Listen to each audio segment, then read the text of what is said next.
प्यारे बच्चों, अगर आप भी इस बार बिहार बोर्ड से 12th का एग्जाम दे रहे हैं तो ये वीडियो आपके लिए है। एग्जाम के टाइम में बच्चे बहुत परेशान होते हैं।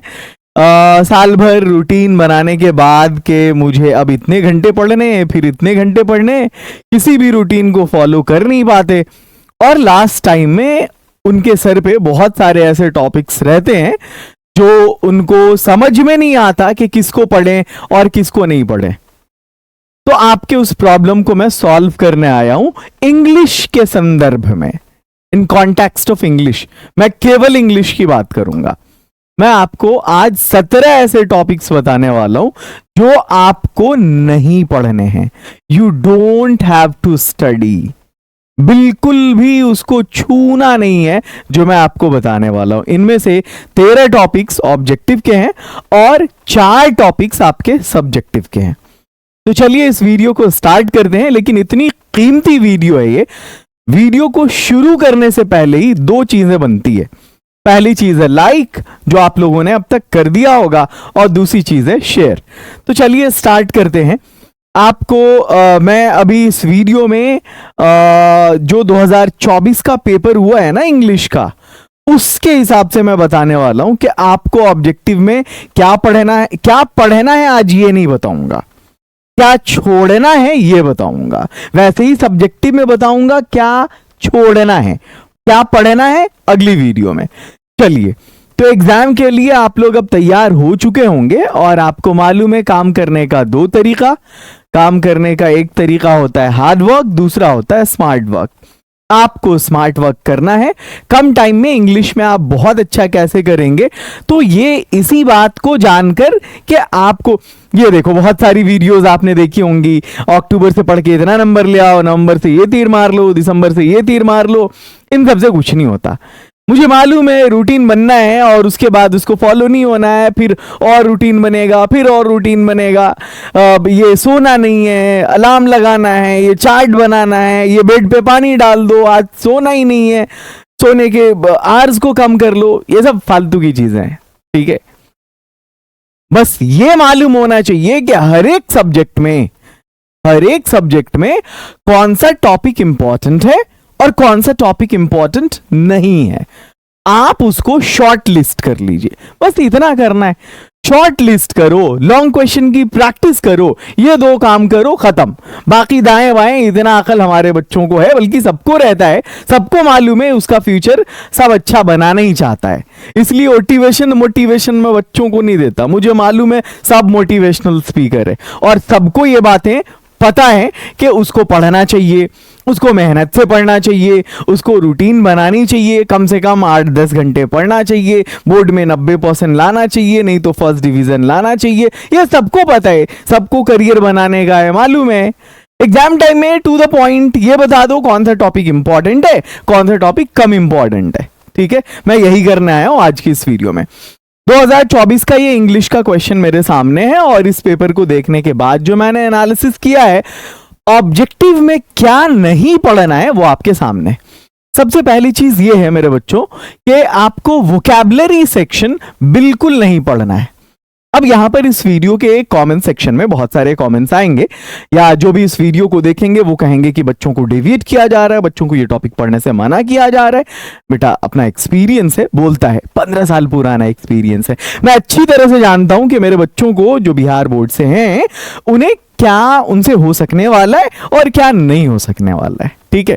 तो मुझे मालूम है कि ये जो वोकैब वाला सेक्शन होता है ना, हाँ चलो, अगर तुम यूपीएससी की प्रिपरेशन कर रहे हो जहां तुम्हें सीसैट देना है, ठीक है, तुम अगर सीडीएस की प्रिपरेशन कर रहे हो, एनडीए की कर रहे हो, तुम एसएससी रेलवे बैंकिंग की तुम एसएससी और बैंक की प्रिपरेशन कर रहे हो, तो इन जगहों पर बिना वोकैब सेक्शन के काम चलेगा ही नहीं।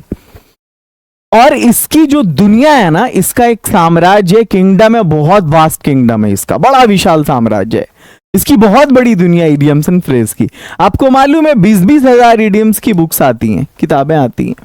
ये तो आप पूरी डिक्शनरी पढ़ लो कम है।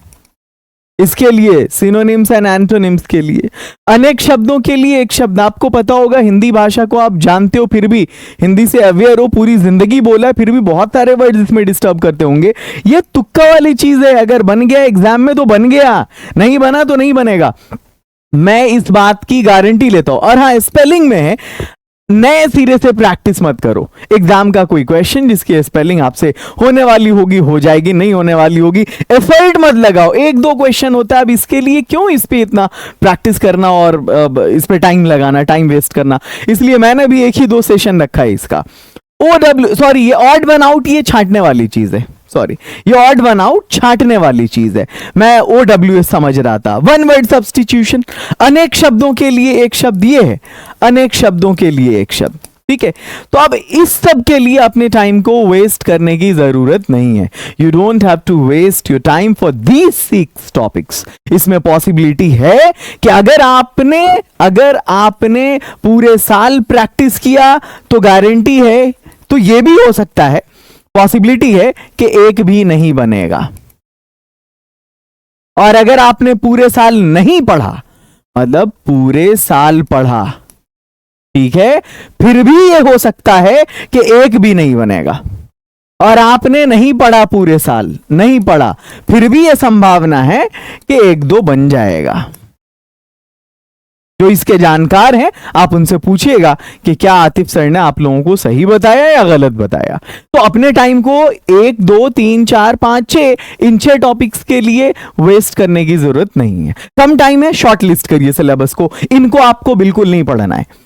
अब मैं आपको ग्रामर के जो पोर्शन है उनकी तरफ ले जा रहा हूं। सबसे पहली चीज आती है सेंटेंस करेक्शन। क्या आपको मालूम है सेंटेंस करेक्शन में कौन सा टॉपिक पढ़ना है? नहीं बता पाओगे आप। क्यों नहीं बता पाओगे? हालांकि 3-4 क्वेश्चंस रहते हैं इसके, लेकिन आप इसलिए नहीं बता पाएंगे कि कौन सा टॉपिक रहता है क्योंकि कोई भी टॉपिक हो सकता है, नाउन भी हो सकता है, प्रोनाउन भी हो सकता है, टेंस भी हो सकता है, वॉइस भी हो सकता है ना, वर्ब भी हो सकता है, आपको इसमें डिग्री का भी क्वेश्चन हो सकता है, कुछ भी हो सकता है, इसमें प्रेपोजिशन भी हो सकता है, इसमें आर्टिकल भी हो सकता है, इसमें सब्जेक्ट वर्ब एग्रीमेंट भी हो सकता है, कोई भी टॉपिक हो सकता है सेंटेंस करेक्शन में। तो कोई एक टॉपिक नहीं होता, बल्कि जो भी टॉपिक आपको पढ़ना है, जो आप पढ़ रहे हैं, जो मेन टॉपिक्स हैं, tense, voice, narration, article, modals, preposition, ये सब जो मेन टॉपिक्स हैं आप उन पे फोकस करिए, ठीक है। उसी पे इतने अच्छे से आप फोकस कर लीजिए कि ये आपसे हो जाए। अगर बन जाएगा तो वेल एंड गुड, नहीं बनेगा एफर्ट लगाने की जरूरत नहीं है सिर्फ इसके लिए, क्योंकि ये चीजें कॉम्पिटिटिव एग्जाम्स में कॉमन एरर्स कहलाती हैं। क्या कहलाती हैं? Common errors. और इसका कोई एक टॉपिक नहीं होता, इसका अपना एक अलग संसार है, ठीक है। आगे चलते हैं रिमूव टू। मैंने नहीं देखा है कि स्पेशली रिमूव टू से एक आध क्वेश्चन आता है या वो नहीं भी आता, इससे क्वेश्चंस नहीं आते, तो टाइम वेस्ट करने की जरूरत नहीं है। पार्ट्स ऑफ स्पीच में ये जो वर्ब वाला पोर्शन है, मैं इसलिए स्पेशली पढ़ने से मना कर रहा हूं क्योंकि ये चीजें टेंस में अपने आप कवर हो जाएंगी आपकी, कि कौन सा वर्ब का फॉर्म रहेगा, तो कौन, मतलब हेल्पिंग वर्ब, ऑक्सिलरी वर्ब का कौन कौन सा रहेगा ऑक्सिलरी वर्ब, तो हमें कौन सा मेन वर्ब लगाना है, यानी मेन वर्ब का कौन सा फॉर्म लगाना है, ये अपने आप कवर हो जाता है वहां पे। और दूसरी सबसे बड़ी चीज कि जो कभी कभी इसकी जगह खाली रहती है ऑक्सिलरी वर्ब की एग्जाम में फिल करने के लिए, तो उसके साथ मेन वर्ब का कोई ना कोई फॉर्म रहता है जो आपको गाइड कर देता है, हेल्प कर देता है कि हाँ भाई इसमें ये हेल्पिंग वर्ब लगना है। वैसे भी टेंस में आप पढ़ते ही हैं कि कौन से हेल्पिंग वर्ब को देख के हमें कौन सा मेन वर्ब लगाना है। इज एम आर वज वर आएगा, वर्ब का चौथा फॉर्म लगाना है। हैज हैव हैड आएगा, तीसरा फॉर्म लगाना है। डू डिड डज आएगा, पहला फॉर्म लगाना है। Can could may might shall should will would आएगा, पहला फॉर्म लगाना है। ये चीजें अंडरस्टूड है, आप लोगों ने पढ़ रखा है इसको, तो इसके लिए उतना ज्यादा परेशान होने की जरूरत नहीं है। एडजेक्टिव डिफिकल्ट है, देखने में बड़ा आसान है बट थोड़ा डिफिकल्ट लगेगा क्योंकि यहां पर कंफ्यूजन बहुत ज्यादा है, तो आपको इस टॉपिक पे भी एफर्ट नहीं लगाना है अलग से। ये पार्ट स्पीच की चीजें बता रहा हूं। एडवर्ब क्वेश्चन ज्यादा नहीं आते, बहुत कम आते और डिफिकल्ट लगेगा आपको। आपको मेन टॉपिक पे फोकस करना है, जो 10-12 टॉपिक्स हैं ग्रामर के, उसी से आपका काम हो जाएगा। कोई 100% क्वेश्चन बनाना होता नहीं आपको। और कंजक्शन, इंटरजेक्शन, इससे तो क्वेश्चन, इंटरजेक्शन से तो बिल्कुल ही नहीं आता और इससे तो 1-2 आता है, तो इसको भी आपको फोकस नहीं करना है। मेहनत ज्यादा पड़ जाएगी। 1 2 3 4 5 6 7 8 9 10 11 12 13 टोटल मैंने 13 टॉपिक्स बताया आपको जो आपको ऑब्जेक्टिव में नहीं करना है। बाकी बुक का पोर्शन है, आप प्रोज की, पोएट्री की, स्टोरी ऑफ इंग्लिश की जो प्रैक्टिस आपकी चल रही है करते रहिए, आपका काम हो जाएगा उससे। सब्जेक्टिव में ये 4 टॉपिक बिल्कुल नहीं पढ़ना है। लेटर के साथ ऑप्शनल आता है एक टॉपिक एप्लीकेशन, ये लिखने के लिए आपको लेटर नहीं लिखना है, क्योंकि लेटर जो लिखा जाता है वो वैसे दोनों को तो लेटर ही कहते हैं। लेटर को इनफॉर्मल लेटर कहते हैं और एप्लीकेशन को फॉर्मल लेटर कहते हैं। लेकिन हमारे यहाँ बिहार यूपी में चलता है कि हम लोग लेटर को लेटर मतलब जो इनफॉर्मल लेटर है उसको लेटर बोलते, और जो फॉर्मल लेटर है हम लोग उसको एप्लीकेशन बोलते, आवेदन बोलते। तो ये जो लेटर है आपको नहीं लिखना है, क्योंकि ये नाम से ही क्लियर है, इनफॉर्मल है। अब आपका जो रिश्ता है माँ बाप भाई बहन दोस्त यार, इसका आप इनको जब लिखेंगे तो सलाम दुआ होने के बाद उसकी खैरियत वैरियत पूछी जाती है, अनाप शनाप बहुत सारी चीजें, ये घुमा वो देखा, उम्मीद है सब ठीक होंगे, ये सब चलता है, ठीक है। लेकिन एप्लीकेशन में अब प्रिंसिपल साहब को लिखना है तो क्या लिखना है भाई कि हम बीमार हैं सर, नहीं आ पाएंगे, बहन की शादी है, नहीं आ पाएंगे, बाप बीमार है, वो डिस्काउंट कर दीजिए, लाइब्रेरी आर के कॉलेज आर के बाद लाइब्रेरी यूज करना है, परमिशन दे दीजिए, स्पोर्ट्स कंपटीशन वो क्या बोलते स्पोर्ट्स मीट के लिए एक जो है वो एप्लीकेशन देना है। तो कई सारी चीजें हैं, बहुत सारे टॉपिक पे आप लिख सकते हैं, स्कॉलरशिप के लिए लिख सकते हैं। तो वहां पे आपको रिश्तेदारी नहीं करनी होती है, ये नहीं पूछना होता आपकी बेटी कैसी है सर, ठीक ठाक है सब, तो ये सब नहीं कहना होता, बल्कि टू द पॉइंट बात करनी होती है, और बॉडी बहुत छोटा होता है। तो इसलिए आपको इसको लिखना है, आपको इसको नहीं लिखना है, ऑप्शन है आपके पास। इसलिए मैं कह रहा हूं इसकी प्रैक्टिस बिल्कुल नहीं करना है, इसमें ज्यादा लिखना पड़ जाएगा बॉडी में। ट्रांसलेशन बिल्कुल नहीं लिखना है, क्योंकि आपके पास मैच वाला ऑप्शन है, तो आपको ये करना है, ये नहीं करना है, ये करना है, ये नहीं करना है। प्रेसिस नहीं करना है आपको, क्यों? क्योंकि इसके साथ आपको पैसेज वाला ऑप्शन मिलेगा, तो आपको ये करना है। ये 3 टॉपिक। लॉन्ग क्वेश्चन, अभी तक बहुत सारे बच्चों को कंफ्यूजन है लॉन्ग क्वेश्चन के बारे में। उनको लगता है कि एग्जाम में लॉन्ग क्वेश्चन लिखना पड़ेगा, बिल्कुल नहीं लिखना पड़ेगा। और ये बात जिन बच्चों को नहीं पता है आज क्लियरली समझ लो कि चाहे प्रोज सेक्शन हो या पोइट्री सेक्शन हो या या प्रोज सेक्शन हो या पोइट्री सेक्शन हो, ये जो आपका रेनबो वाला है ना, रेनबो की जो आपकी पूरी किताब है, इससे एक भी लॉन्ग क्वेश्चन नहीं आता है। क्या ये बात अब तक पता थी? वो जो पूरी बुक रेनबो है उससे एक भी लॉन्ग क्वेश्चन एग्जाम में नहीं आता।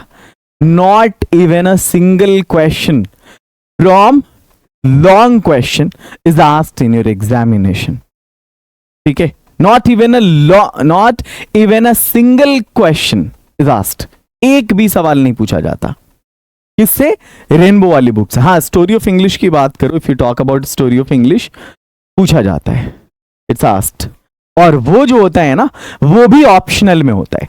तो आपको लॉन्ग क्वेश्चन के लिए एफर्ट नहीं लगाना है, आपको पढ़ना है ओनली शॉर्ट क्वेश्चन। क्या? Only short question. और ये शॉर्ट क्वेश्चन तीनों पोर्शन से आता है, प्रोज से भी, पोइट्री से भी और स्टोरी ऑफ इंग्लिश से भी। तो आपको शॉर्ट क्वेश्चन पे दिमाग लगाना है, आपको लॉन्ग क्वेश्चन पे दिमाग लगाना नहीं है, पढ़ना ही नहीं है एक भी क्वेश्चन। तो लेटर बोलो कमेंट सेक्शन में कौन कौन सा टॉपिक नहीं पढ़ना है। सब्जेक्टिव में आप सारे बच्चे मेंशन कर दो, सर लेटर नहीं पढ़ूंगा, सर ट्रांसलेशन नहीं पढ़ूंगा, सर प्रेसिस नहीं पढ़ूंगा, सर लॉन्ग क्वेश्चन नहीं पढ़ूंगा, और ये सब टॉपिक भी मेंशन कर दो। मैंने एक एक चीज को इलैबोरेट कर दिया है कि अगर नहीं पढ़ना है तो क्यों नहीं पढ़ना है। आई होप कि ये शॉर्ट लिस्ट वाली जो वीडियो है ना, ये आप लोगों को बहुत जबरदस्त लगी होगी, मजा आ गया होगा। सब्जेक्टिव का डिस्ट्रीब्यूशन इस तरह होता है, इससे 8 number, prose explanation 4 number, poetry explanation 4 number, letter या एप्लीकेशन देखो ऑप्शन में 5 number, short question 10 number, passage या प्रेसिस में से प्रेसिस नहीं करना, ये पैसेज करना है 4 नंबर। 10 4 14 5 19 4 23 4 27 8 35 35।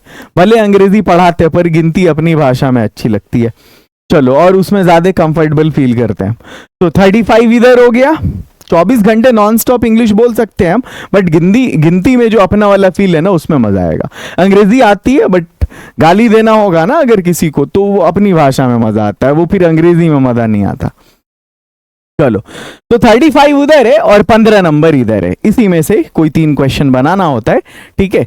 तो वो 15 मार्क्स हो गया। ये हो सकता है कभी पैसेज प्रेसिस अलग भी हो जाता है ना, कभी पैसेज प्रेसिस अलग भी हो जाता है। तो कहने का मतलब ये है कि आपको ये समरी कर सकते हैं, आप समरी कर सकते हैं, समरी कर सकते हैं, मैच कर सकते हैं, इसी से काम हो जाएगा आपका, है ना। 2 मैच कर लिया, 1 समरी कर लिया, हो गया 15 नंबर का काम।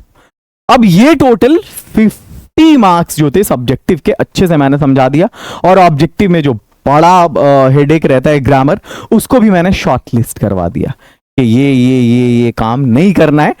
अब इसी तरह आप अपने अदर टीचर्स जो हैं, अदर सब्जेक्ट के, अदर पेपर्स के, आप उनको बोलिए कि सर प्लीज शॉर्ट लिस्ट कर दो टॉपिक को। शॉर्ट लिस्टिंग बहुत जरूरी है, ठीक है। और आप जितने भी बच्चे हैं जाइए, छठ का ऑफर है, आपसे पहले लाखों स्टूडेंट्स इस कोर्स से, क्रैश कोर्स से अब तक पिछले 3 सालों में जुड़े ऑनलाइन में हमारे सफर में। अगले आप हैं, इस पे डिस्काउंट चल रहा है, 349 में आपको इंग्लिश के साथ हिंदी भी मिल जाएगा। और साइंस और आर्ट्स में तो हमने बवाल कर दिया एकदम पूरे बिहार में, 199 रुपए में साइंस का सारा पेपर, आर्ट्स का सारा पेपर पढ़ा रहे। समझ में आ रहा है? क्रैश कोर्स एकदम दिल खोल दिया, जाओ 199 में साइंस और आर्ट्स पढ़ो। ये नंबर है कॉलिंग नंबर, आप इस पर कॉल या व्हाट्सएप करिए और इन दोनों कोर्स से अभी के अभी जुड़िए। लैंग्वेज के लिए क्रैश कोर्स से, और साइंस आर्ट्स के लिए जुनून बैच से। नाम याद रखेंगे आप, जुनून batch. All the best, have a great and wonderful night. मिलते हैं फिर अगली वीडियो में।